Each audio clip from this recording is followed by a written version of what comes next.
All right, we are visible. Just want to check my audio, making sure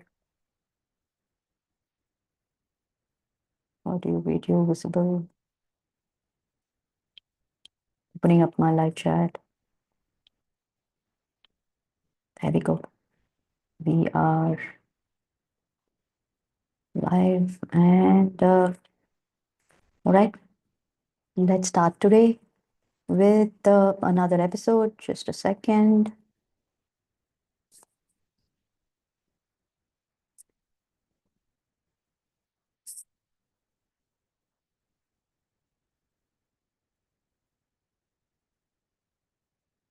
Just making sure some logistics are taken care. All right. So we are officially on episode number 79, and we are going to be seeing what is called emotional agility. And if you're a parent who is thinking that you are on autopilot, which means certain things are happening without your control, like you know that you're doing something, but you are not clear as to why you're doing and how are you going to stop doing what you're doing. So that is called being in autopilot mode. And as a parent, if you see yourself reacting with frustration or in some anger and unable to respond with patience, taking that necessary pause, then this could be one of the patterns that you can call yourself being in autopilot. Similarly, there are many autopilot patterns in us. For example, if somebody is triggered because not just because of an anger or some frustration, it could also be a subtle trigger, um, creating a FOMO. If you just look at somebody's reel, right, you automatically create a pattern within you. Subtly, it just changes your mental status of mind. It creates its own chemicals. Emotions are nothing but neurochemicals, right? So it just creates some chemistry within you, and it's going to express as an action from your side. Most likely it could be a reaction. So we all think that and reaction should be something that through your actions it should be displayed, right? Even your inaction, like you just stay there and just keep on scrolling and you sucking in the negativity.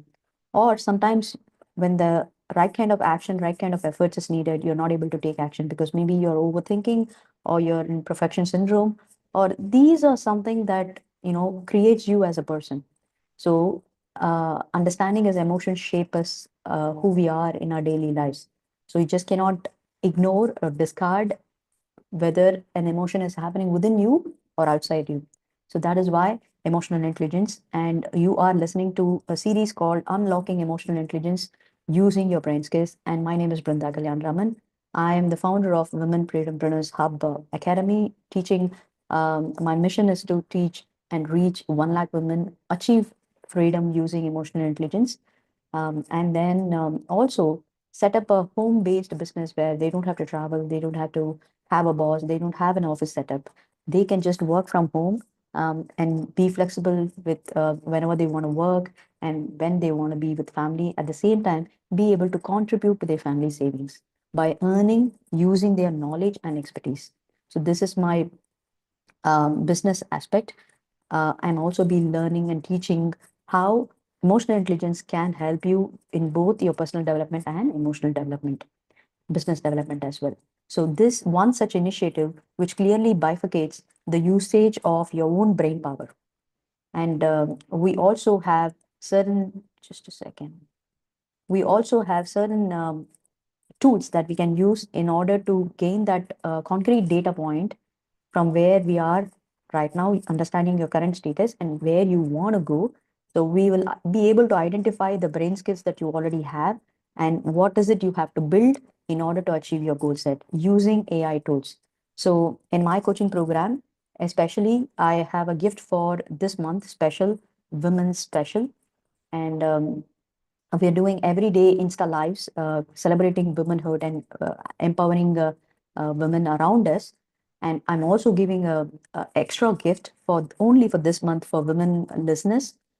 You can take your unique brain styles understanding in this workshop and also be taking away a unique unlocking, personalized unlocking EQ report derived out of AI. So it will be a fun workshop and also be something that will definitely give you a wow factor when you step out of this workshop using your AI report. So with that, we will be able to concretely, talking about your personalized report from your what do you call strength and power. From there on, we are going to map your goals. Either for your personal, you could be a student who's watching this, or you could be a career professional, or you could be a mom who's working mother or stay-at-home mom. Anybody who in any walks of life, everybody needs emotional intelligence, and you can make use of this workshop if you are a woman.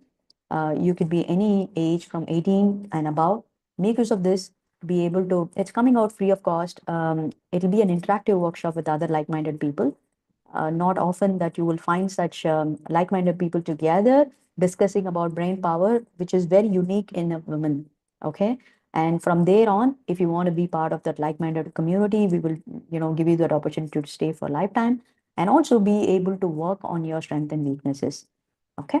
With that being said, today we will see as a parent, if you are a parent who's listening to this episode, you will find some tips as to how to emotionally be agile. Okay, physical agility will give you an outcome of productivity, and emotional agility will not only give you an outcome of productivity, it also gives you an outcome in relationship, both within yourself and others, and also well-being. Peace and calmness has to come from within you, and it has to be generated. Everything is a chemical, right? So the status of mind is what is going to determine the peace that you're going to have. Even though if you're successful, not many people are peaceful. Okay, so you need to figure out how to stay calm and patient even when there is a tsunami around us. That means a person is emotionally agile. They may be very, very silent, but they will still be very active, agile within themselves. They can navigate any challenges. And why is it needed for a parent? Because if you have a toddler at home, you know what kind of war zone you will be in, especially when there are children at home during the morning times and when you have to handle their homework and putting them to bed. A lot of things happens for a parent in at home, right? When you have children, emotionally agile parents, in fact, raise their children also confident and resilient. So today we will see what kind of insights that help you in order to establish that kind of a relationship that you're making your children also confident and resilient. Okay, so you will see how you need not be stuck in the comfort zone, at the same time be able to use these insights and come up beautifully. I'm going to be sharing my screen and let's see what we have got for today. If you want to be emotionally agile, there are a couple of things that you need to do. One, just a second.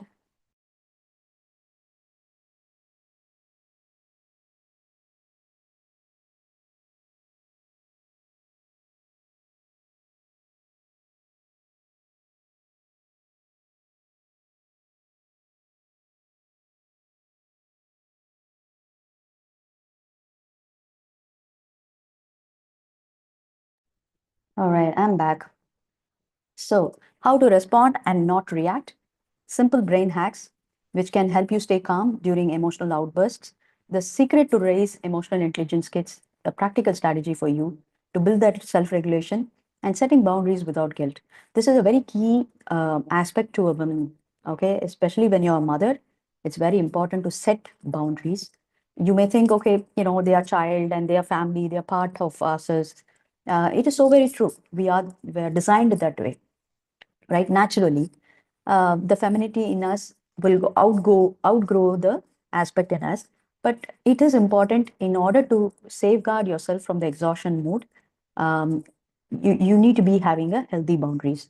It is not like you're avoiding, you're restricting a lot of things, but in terms of you harmonizing when to say no for what. So that amount of awareness is important for a mom. Okay.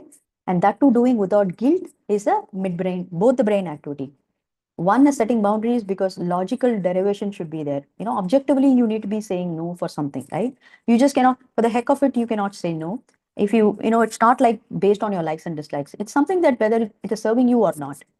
Is it serving your goals, for your family goals? Is it serving your people? Is it serving you in any part of your life?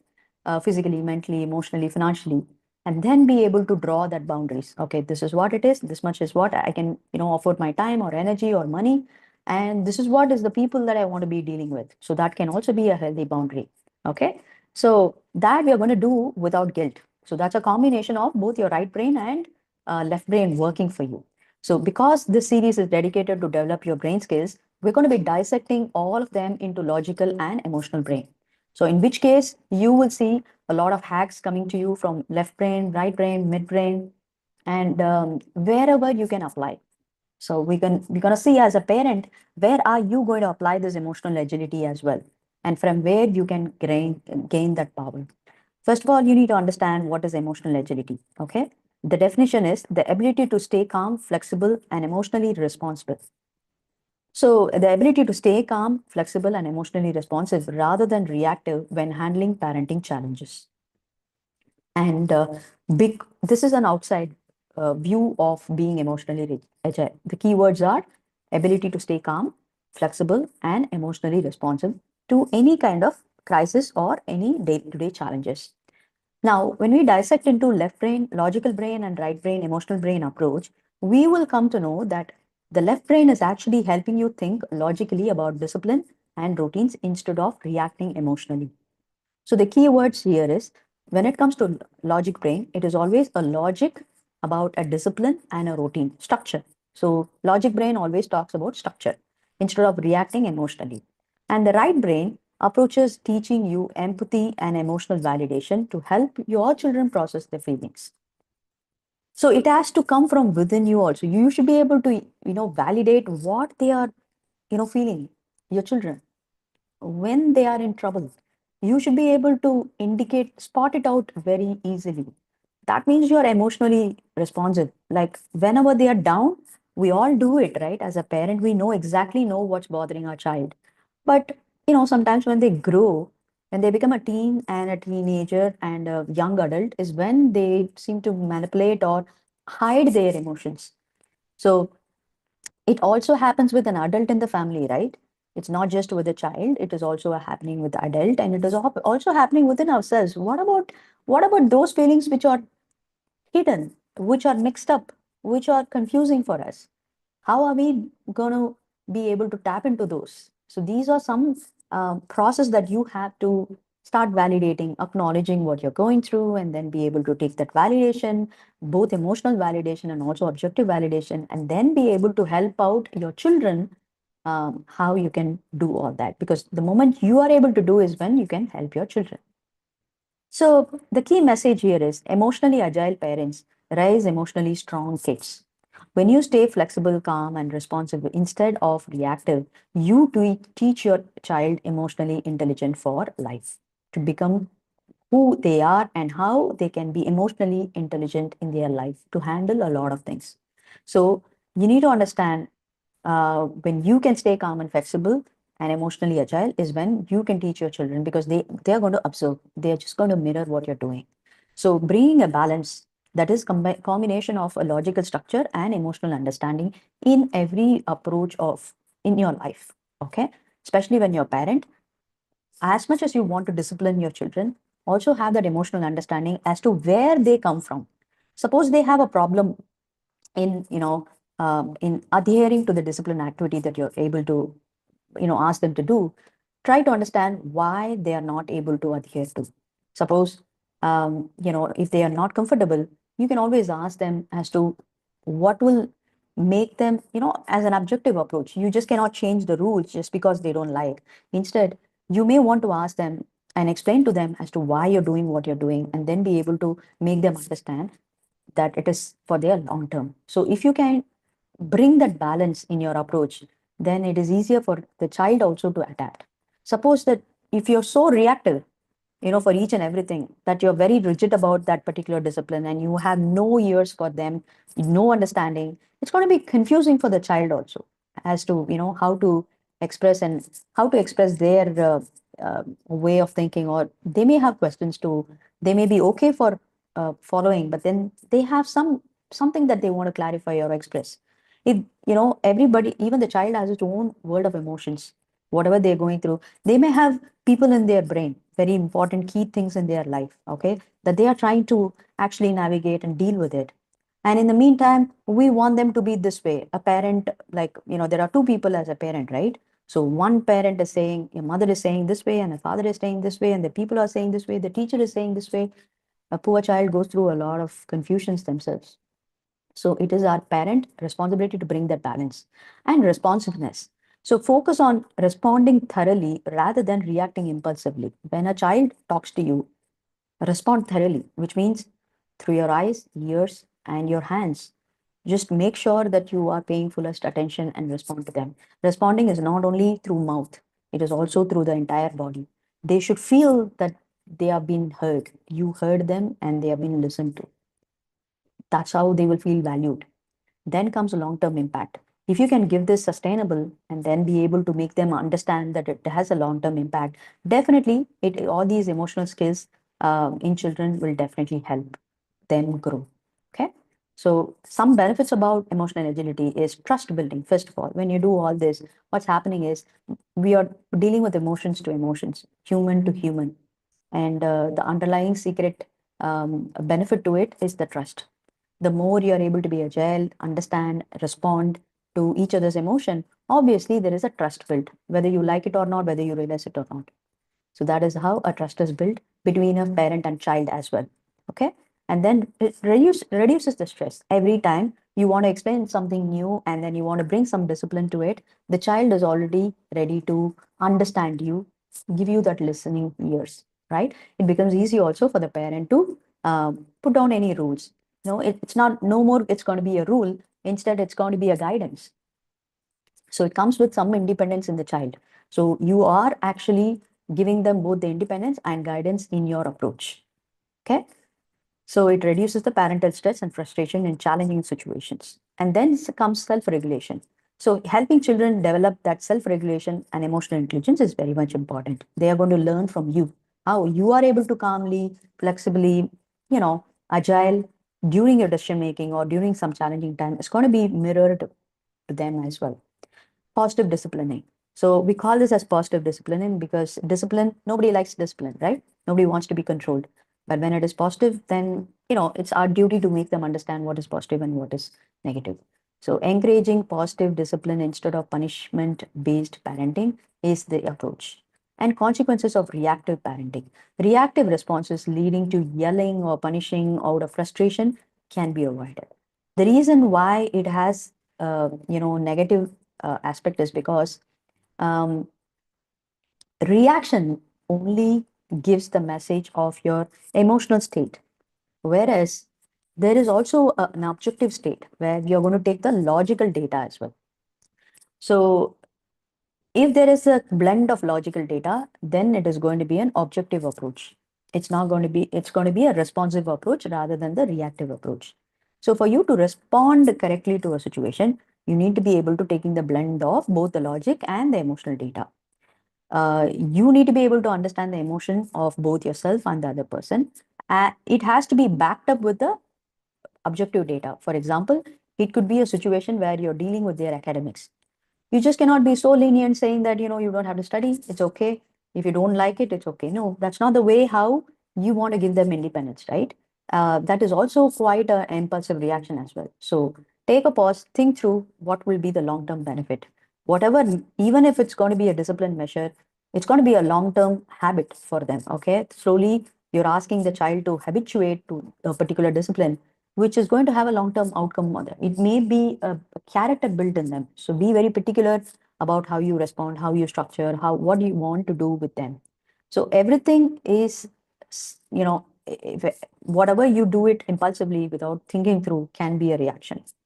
It could be an yelling or punishing or even putting a discipline just like that for the sake of it. It's going to be an effect as a reaction for them. Ineffective management makes it harder to handle tantrums, conflicts, and emotional breakdowns. Now, why do we say it's ineffective? Because when you react, they don't know, they are confused as to why you are, in anger. They just cannot get inside. Nobody can get inside your mind to understand what's going on and why is it this way. Unless or until that person is able to truly understand you, your, the intention behind, or the reason behind why you're doing what you're doing, for which they must be paying a lot of attention to you in terms of time, effort, and focus. Nobody has all that. Okay, even you as a parent, you will not be able to focus so much on your child. But as a parent, because we spend maximum time on them, we kind of know their patterns. If you have that kind of understanding between each other, then it is possible for that person to understand. Otherwise, it's going to be not possible for a human to get into other people's mind to understand why they are reacting this much. It will be confusing, and for a child it will even more be confusing because they don't have the maturity to think through. So in order to make it easier, even if it's a tantrum, if you can express it, if you can have that kind of a conversation with your child, making them understand, or you can have a role play. So the best thing that can work is a role play, and I will be telling about those details during the hacks. But it's a journey that parent has to work it out with their child. And then parent guilt. So creating feelings, it creates the reaction mode, creates a feeling of being overwhelmed or emotionally drained. So that is the source of it, right? Why do we react? Why somebody reacts all of a sudden? Unless they are used to it, unless they like that fun of being reactive, and they are okay for whatever outcomes comes, somebody will not react like that, right? Everybody likes to be peace and calm and flexible and happy, right? So there has to be something which is going on. So it could be any kind of emotion. It could be a guilt, shame, sadness, or scared, or anxious, nervous, overwhelmed, too much of everything happening, especially for a parent. So you need to be understanding where you are in your physical, mental, emotional status. See through what's draining you of your energy, and then put a boundary. It could be a boundary issue most of the times because you are on overboard, whether it comes to the department of kitchen, or when parenting, or even when something that you have to financially plan, or during your work time. Anything and everything is going overboard, and we think we can do a lot of things, but brain always works in a singular mode. Although we can open up, meditatively and spiritually, and possibilities wise, brain can open endless possibilities for you. But we are not equipped that much to open that many doors of brain. It is only those people who have really so-called superpowers through their meditation, through their inner growth, is when they can multiple things that we can handle. But all of us are normal human beings, right? We don't have an extra pair of eyes also, right? Not even extra thumb. So we are normal, and that much only our brain can take it. We can expand our brain based on the habits that we are training ourselves. That is why rewiring your brain.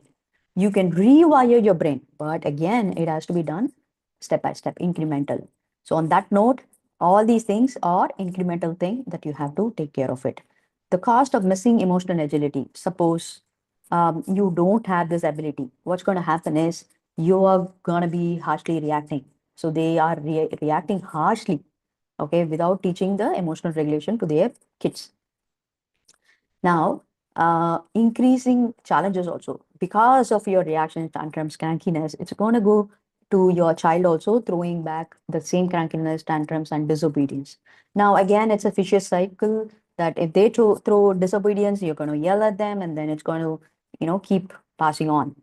So, for you to break that, also think about the long term impact. So children growing up with the struggling environment, it's definitely going to have an emotional explosion some point of time, and whatever happens in the childhood has a huge effect when they grow into an adult. So we call it as a traumatic experiences. At the child's experience, any reaction, so harsh reactions, can be a trauma, right? When we learn about psychology, especially child psychology, we learn a lot of things in the world, in the mind of child. For them, a small thing is a very big thing, right? Even their small toys makes a world of difference for them. Similarly, our reactions, it could be, very minor reactions from us. For us, it could be of no, value, of no big deal. But for them, it does. And that is why even one single word from you, one happy smile from you, one happy hug from you will do a world of difference for them. Suppose you are you know, a reactive parent. So let's say triggering an event, child begins crying over seemingly minor issue. Then your reaction is yelling at them, crying instead of investigating the cause. And then child is learning to suppress emotions because you're scolding them. Suppose you are asking them to tell you what is the cause behind it and making them think and speak to you more, that means there is some processing happening within them. So they might continue to do in your absence also because you have habituated with them. So slowly, we are the source of any habits for them. They learn it from us. And then, as a long term outcome, they grow up in struggling with emotional expression and regulation as well. If you continue to be emotionally inagile. So, the power of emotional agility for those people who do have this, they have a calm response, first of all. Okay. They stay calm during emotional situations. And then the parents are able to validate, they acknowledge and validate child's feeling. Okay. He or she is upset. First of all, acknowledge the factor. They also have rights to be upset. It's totally normal. Whether it is an upset as a failure or tantrum or crankiness, it's totally okay for a child to be upset, right? It's never like, you know, not needed at all. It's only when overboard is something that we will speak about it. And then comes guided learning. Parents helps the child name and understand the emotions. So this is a first step of emotional literacy, introducing them to be able to label what they are going to, at least speak what they are going through in their state of mind. Then comes self-regulation. So child develops that ability to manage their emotions right now. You're going to teach them, okay, now I just want you to take a pause, just take a deep breath or drink some water and don't be afraid. Just tell me what happened. You know, you can be as much as open as you can. I'm not going to judge you. I'm not going to yell at you. I'm not even going to share it with anybody. So these are some, assurance that we are creating for that child to open up. Now, the child, in absence of you, would be able to similarly be able to do it for themselves. They will once again go through this process, remain calm in the situation, and validate that it is okay to be upset because my mama has told. And then she will ask me to check on my status of mind. What am I feeling inside? And then just take a pause, take a deep breath, right? This is how they start processing. Okay, so this is the power of being emotionally agile within you. And so you will be able to render it to your child. All right. So statistically, also 45% of kids who can become highly resilient if they are raised emotionally responsible by emotionally responsive parents, they are likely to develop emotionally intelligent and resilient kids.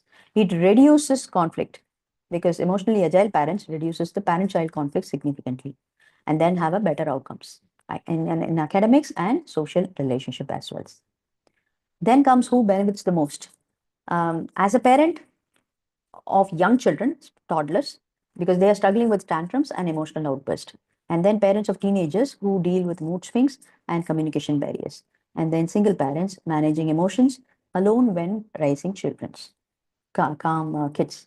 Managing tantrums. So let's talk about applicability. Where and all we can apply this emotional agility. First of all, in the areas of managing tantrums and outbursts. The reason why I said this is because even as a parent, for me also, there are some areas that's where I lose myself despite of learning what it is supposed to be, and despite of having that kind of tools and strategies in me, there are sometimes we tend to lose ourselves in the heat of the run.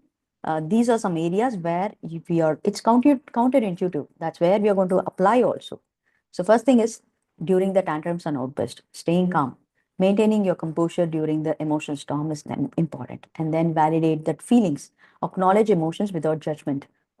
You got to tell yourself, it's normalize yourself that, okay, now that you've done that, it's quite normal, any human being to, make mistake. And then see how you can name your emotions. What kind of emotions happening within you?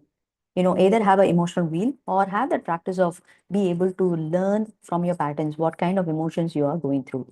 Have a quick emotional check-in morning, afternoon, and evening. What is it I'm feeling? Then have a reference of emotional wheel if you're struggling with words, vocabulary. Then you're going to get into solve problem together. Suppose you have this problem seen in your child, help them name the emotions, and then together you're going to solve the problem. Okay. Then, for you to do this, I want you to use a hack. This is purely a right brain hack where name it to tame it. That is, by naming that emotion, what's happening is, first of all, emotional labeling, simply naming feelings, helping regulate them. The moment I say, imagine, the moment the child recognizes that it is irritating them, okay? So instead of saying irritation, suppose they say, I don't want to talk to you, and they are not able to tell what they're feeling. There could be world lot of difference for a mother to understand. If they're not talking, we are so worried in our brain, there are a lot of mixed emotions happening. But it could be a simple irritation from the child. Maybe, something to do with physical body, something is bitten them or irritating, or maybe they are hungry, or something their friends have done, kind of annoyed them. But they're not angry, because for them to reach anger, there are multiple layers. They have to bypass all that. But simply, we have only taught them core emotions. So they are catching up those words only. But they're not actually angry. They may be hungry sometimes, right? So the moment they say that, what's happening is we exactly know, okay, if there is an irritation, we reduce our intensity also. Okay, it could be something very small to deal with.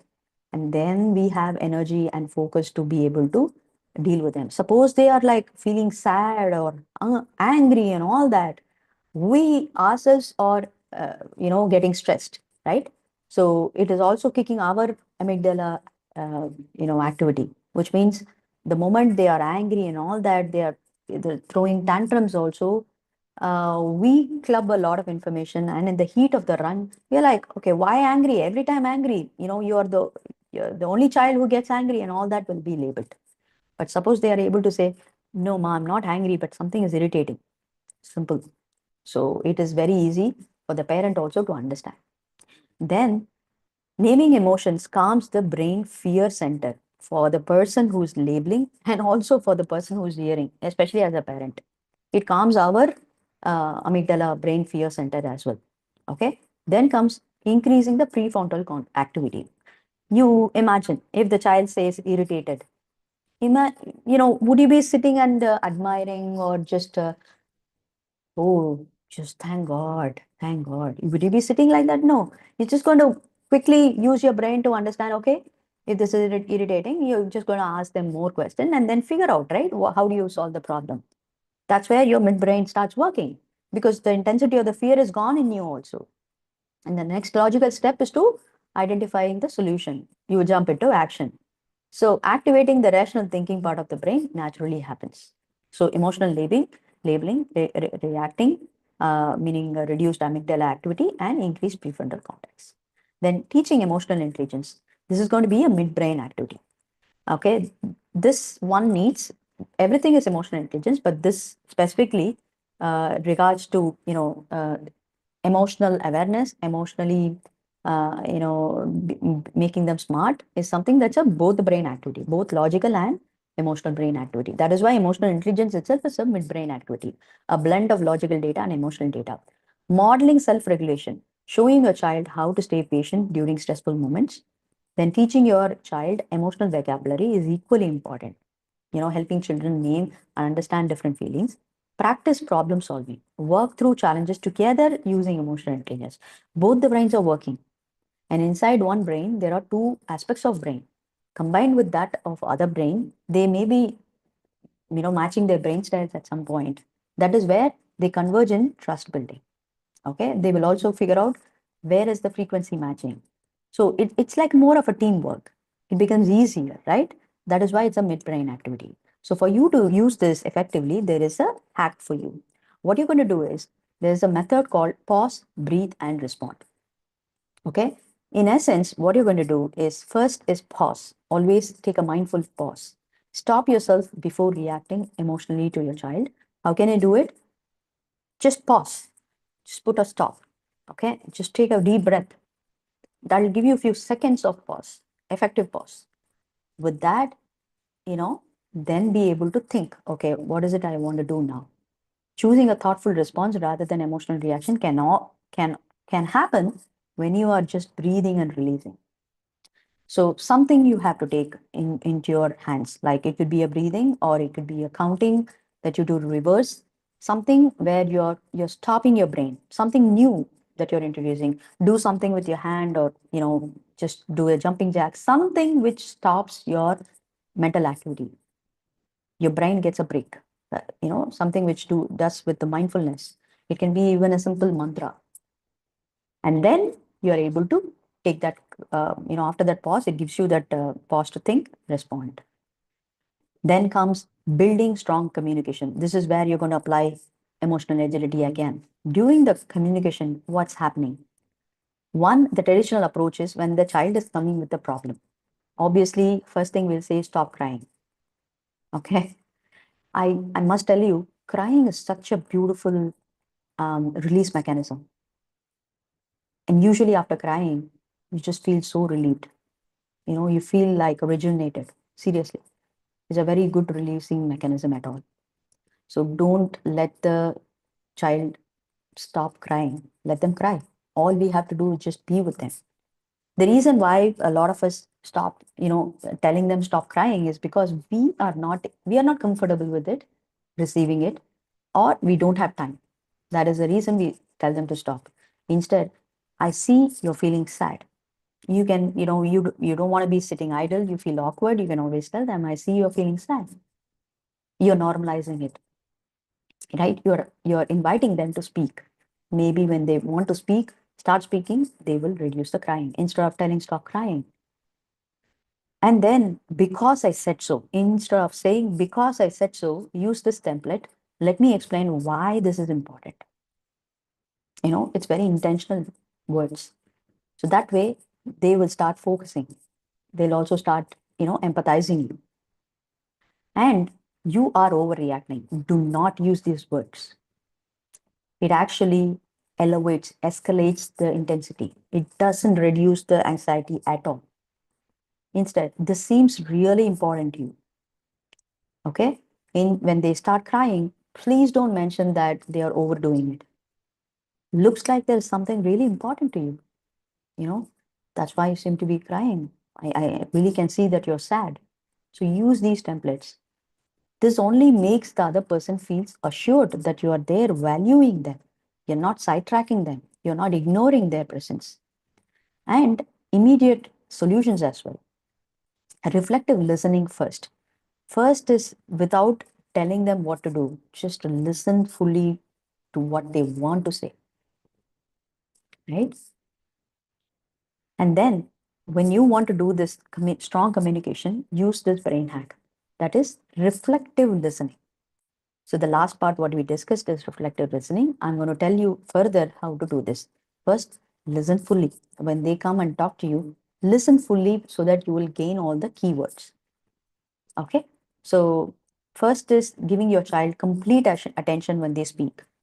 Then you're going to repeat back, paraphrasing what your child said to confirm understanding. Most of the times we are so preoccupied mentally or digitally, even though we give time, we are not paying attention. On that time, when you want to escape, maybe, I've done many times.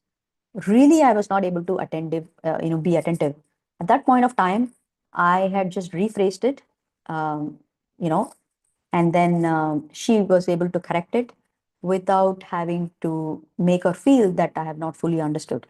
It's okay. During the paraphrase, we can still make a mistake. It's totally fine. But intentionally, I want to do the paraphrasing because I want to make sure that I understood her correctly. And then validate feelings. Acknowledge emotions before offering solutions or corrections. Just pause. Maybe they don't even need our, corrections. They just want to finish their story. And most of the time, when she was a toddler and elementary kid, all she wants is just come from school and then tells the entire story to me. She wants somebody to hear out her story. Sometimes even, many times it has so happened that she just wants me to tell them and then move on. Okay, ma, I'll have to go and play or do something. She just moves on. She only wants me to hear it out. It's okay. Not every time it has to be a solution or it has to be a last word from us. Okay. Respond thoughtfully. Only then you share your perspective or guidance. So if there is a need, is when we will identify, first of all, observe the need and make sure there is a need, and then be able to guide them instead of telling them. Then comes setting healthy boundaries. This is again more the brain activity, because one, you are able to logically derive what is good and what is bad, you're filtering. Then how do you do it? Using your right brain. Because different approaches to set boundaries vary significantly in their effectiveness of building the healthy family relationship. Because they're all people also. You just cannot categorically say this is what it is, right? We need to be standing in their shoes to understand and make them understand that this is important for me too also. So rules without empathy. Okay. This approach has limited effectiveness, 30%, as it creates resistance and resentment in children. So when you put a rule, let that be with empathy, both the parties. When you say this is the rule that I'm fixing, it's like a positive rule because this affected me. So let's not do it. Let's save our time and energy. And this is why it is. And now the child is able to understand the reason behind this rule. Not many of us have got the reason, and it worked for us in our childhood. No, none of our parents, like most of our parents, own reason. That's how we were brought up. We just, that's how we were cultivated being obedient. But now in this generation, they need validation, reason for everything. And it's totally okay. As long as you're able to reason it out, it's an objective approach. And it's going to come with empathy, understanding from both the parties. Then once they understand each other, then it is going to be seamless transition into any kind of a disciplinary activity. It deals with family members also. So when you're bringing up something for your family, for example, a bedtime routine, so it not only involves you, it involves your spouse, it involves your child, it involves all the other people in the family. They also have to align. If it's 8 o'clock bedtime, 9 o'clock bedtime, that's it. So it has to be, understood and followed by all of them. It comes only with empathy. Empathy without rules, what happens is slightly more effective, 40%, but fails to provide the structure children need for security and development. You see how beautiful it is. Many of us do this also, right? We'll be lenient. Sometimes it's okay. Either of the parent will be this way. Either the mother will be strict and the father will be lenient, or the father is strict and mother. In some way or the other, they will, in some areas also they differ. In some areas where the mother is very, very lenient and then the father is like very strict. So either ways, you got to see whether you're doing it with the equal proportion.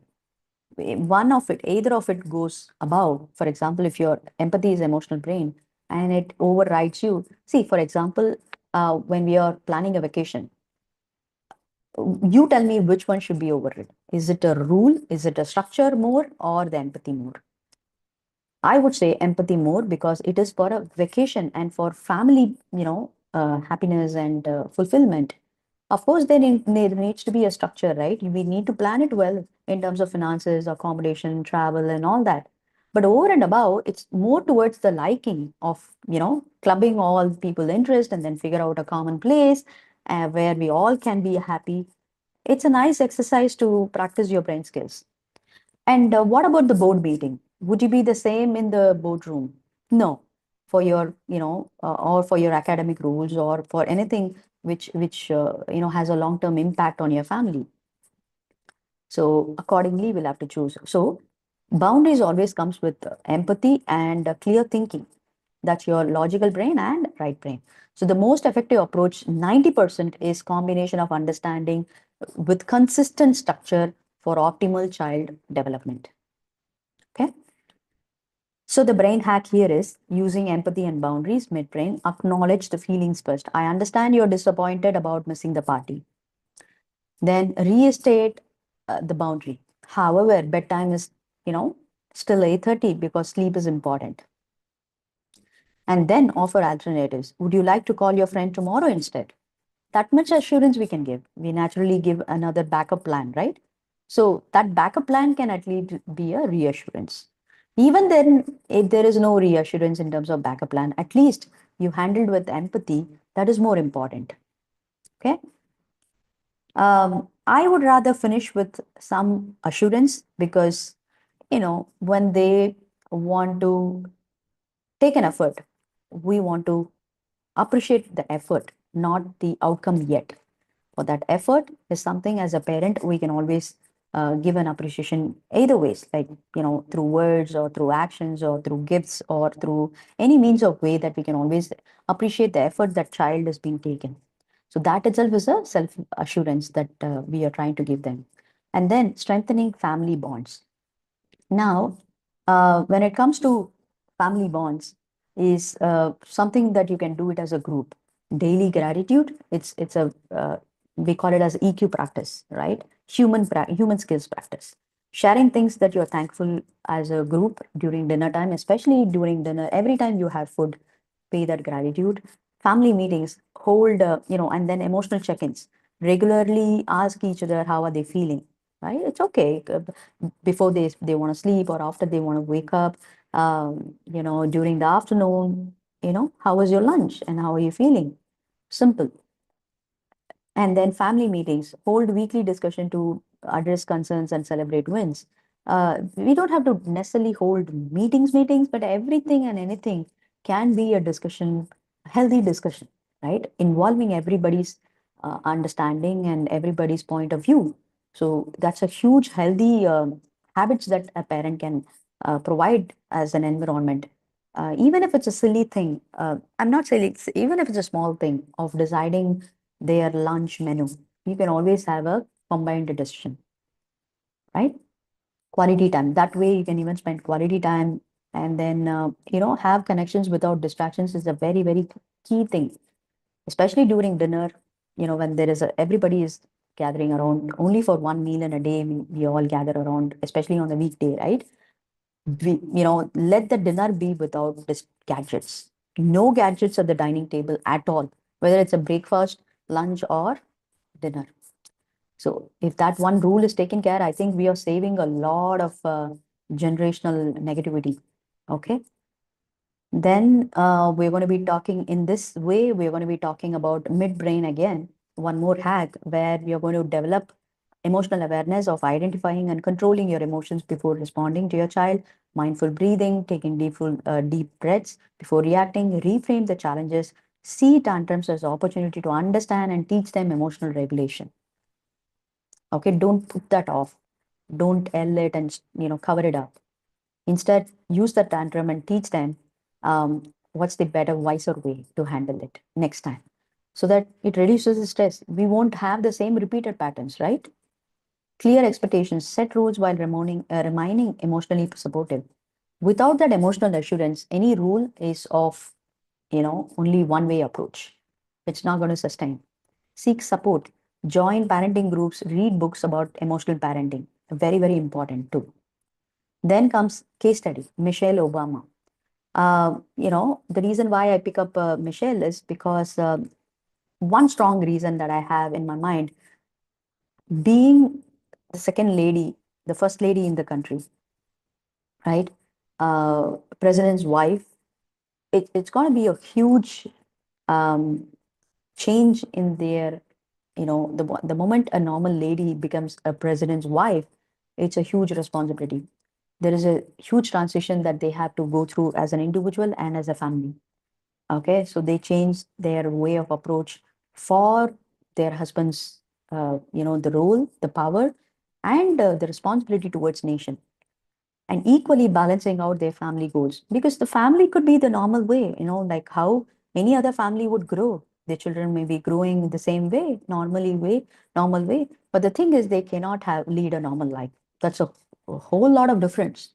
How is the lady going to balance out all these shock, for their children to navigate? It's a huge task. And especially as a lady, Black woman, how was she able to define herself culturally, as a family person, politically, and she as a woman, how did she create her identity? Is something that always intrigued me. So her left brain skills could be, setting clear routines and discipline strategies for her daughters. Otherwise, it's impossible to handle it. If there are no routines, our brain just remains firefighting all the time. All the time decision making is impossible for anybody. So with the routine, it creates efficiency for us to concentrate on what is critical. Okay. It's best to automate life that way. And then the right brain skills is modeling emotional intelligence and calm responses to stress. So again, the combination is what is helping. They just cannot discard the emotional brain aspect at all. Then emotional agility cannot come in. Physical agility could be there, but if it's like four, tires in the car, when the car has to run, a person has to be physically fit, mentally fit, peaceful, calm, and emotionally fit. How they are, having a great relationship back home is very, very important, because it's going to reflect in their behavior outside external world.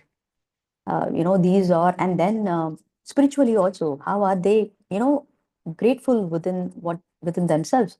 You know how how how do they have other practices in their life, like how faithful are they and how patient are they, and what kind of other practices they have, kindness, generosity, gratefulness, honesty. All these values also important. That's what is going to align them spiritually as well. Energetically vibing is very, very important this day and age, avoiding all the negativities and be able to stick with what is required, positive, and supporting their goals is very, very important. So overall, when I look at the brain talents, the resilience that she handled public life pressures with that of her family life is very, very important. And that's where she stands out. And empathy in teaching her daughters to stay grounded. Oh man, when I read about her, she also have written a book, and the crux of that entire message is how has she brought her daughters, despite of going to the pinnacle of success, you know, being a part of the family where there is a president running the country, and then she's the first lady. eh, Either ways it can go. The fame and recognition can seep into an individual either ways, but the ability to be able to stay grounded is talks a lot about their family value system. Being a woman who is able to balance through and harmonize and lead all this is extraordinary. So we are celebrating womanhood this entire month, and talking about such women and their abilities is intriguing for me. So the key lessons is the balancing. Balancing the emotion, the boundaries with emotional warmth and consistency, maintaining consistent routines despite demanding schedule. No matter what, bedtime is bedtime. No matter what, school is school, right? And then modeling, she walks the path. She demonstrated that emotional skills when she wanted her daughters to learn. That is even more important, because it is not just preaching or it's just not writing a book. She walked the path. So the ability to stay calm, listen, teach through examples helped her daughters to grow emotionally intelligent, confident women. That will be the best gift that as a mother, as a woman, as a wife of a president, can she be walking the talk. Okay. The next steps for you from this inspiration, this kind of a case study is you track your responses, you track your patterns, note how your emotional reactions to challenging parenting moments are happening. Practice that daily.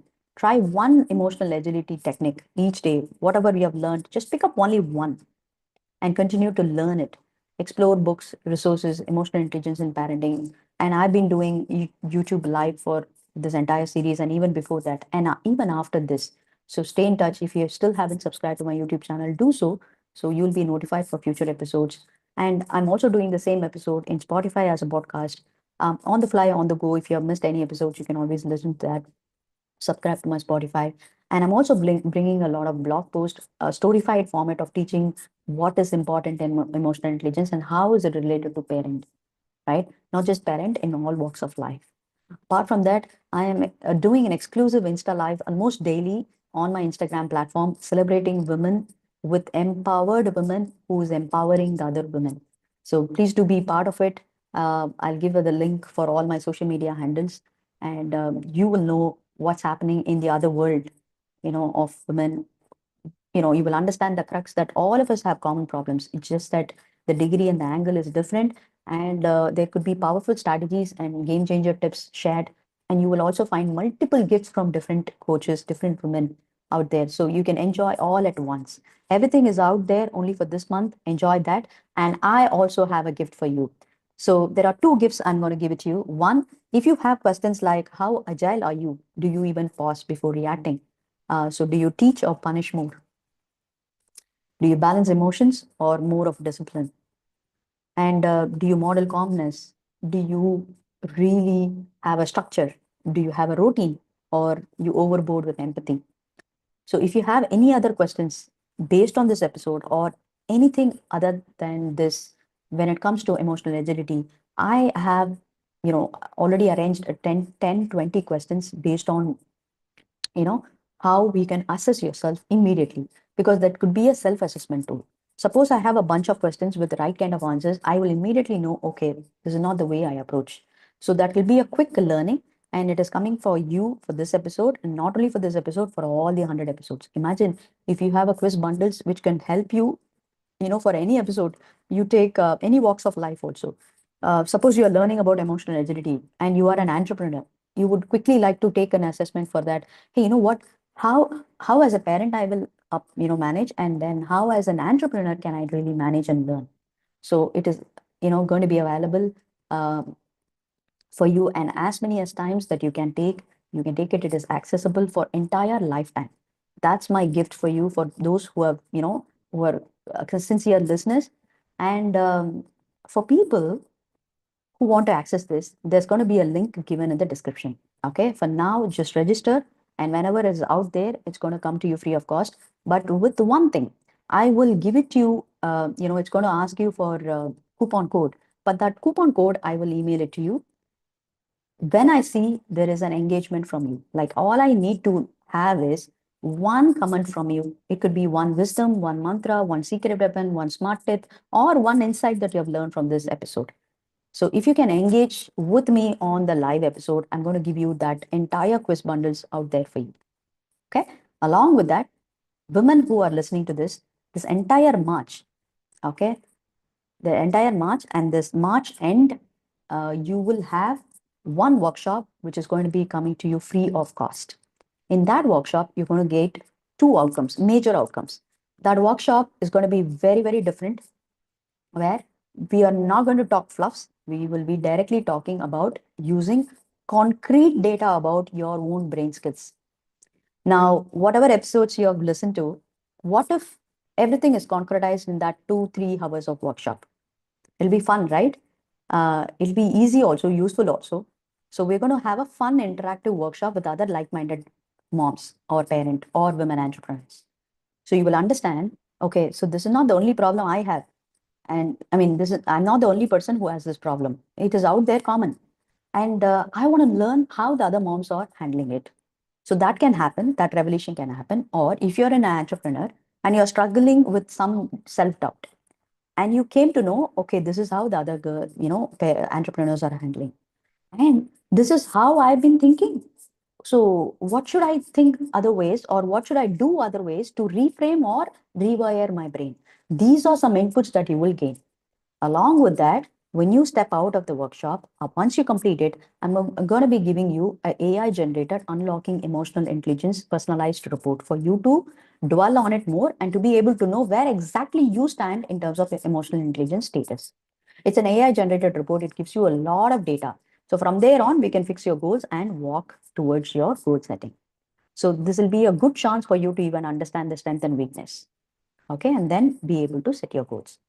Now, why I'm saying EQ for business and life is because at the end of the workshop, we'll also give you a module where we will tell you exactly how emotions, or learning about emotions and smartly dealing with emotions, is going to work in your business or working environment. Because everywhere there are people, you will know brain hacks to deal with those kind of situations at office or at work. How's that? Along with that, we will also give you a business aspect where you can launch any business from your home using emotional intelligence, leveraging digital media. So that'll be a good opportunity. So everything is coming across only for this month, free of cost. Every other month, I will be conducting a workshop, but then it will be on a cost. But if you register today or in this month, before that Insta Live gets over, you are getting that form, and you can fill it, and you will be part of it. You'll be invited on your email ID. Just hang in there, and you will know. Otherwise, there are a lot of stuff that you can get connected.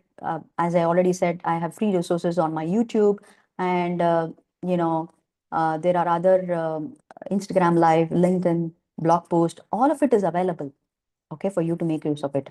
And you must remember, whatever said and done, whatever awareness that you are gaining, it's all, you know, as per the brain studies, in next 24 hours, if you don't apply, it is quite natural for everybody to lose their, it's like entropy will kick in.